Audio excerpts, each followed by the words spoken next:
হিরানি জানান চিত্রনাট্য এখনও লেখার পর্যায়ে রয়েছে। তিনি বলেন, আমির খান একটি প্রাথমিক খসড়া পড়েছিলেন, মূল ধারণাটি তৈরি হয়েছে, তবে আমরা এখনও লেখার প্রক্রিয়ায় আছি। চতুর্থ ইডিয়টস শিরোনামের গুজব নিয়েও কথা বলেছেন হিরানি। হাসতে হাসতে তিনি বলেন, এই নামটি আমি রাখিনি, গণমাধ্যমই এটি তৈরি করেছে। আসলে কোনো চতুর্থ বোকা নেই, এটি শুধুমাত্র 3 ইডিয়টস, তবে 20 বছর পরের গল্প।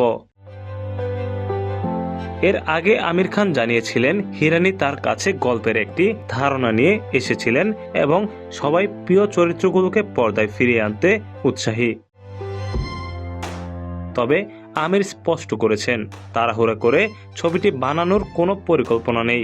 গল্পটি যথেষ্ট শক্তিশালী হলেই কেবল কাজ এগিয়ে নেওয়া হবে। 2009 সালে মুক্তিপ্রাপ্ত 3 ইডিয়টস এ আমির খান, আর মাধবন ও শারমান জোশির পাশাপাশি কারিনা কাপুর খান, বোমান ইরানি, মুনা সিং ও আলী ফজলও অভিনয় করেছিলেন। বলিউডের অন্যতম বড় ব্লকবাস্টার হিসেবে ছবিটি আজও দর্শকদের হৃদয়ে বিশেষ স্থান ধরে রেখেছে। ATV USA entertainment desk. ATV USA, বিশ্বজুড়ে বাঙালিয়ানা।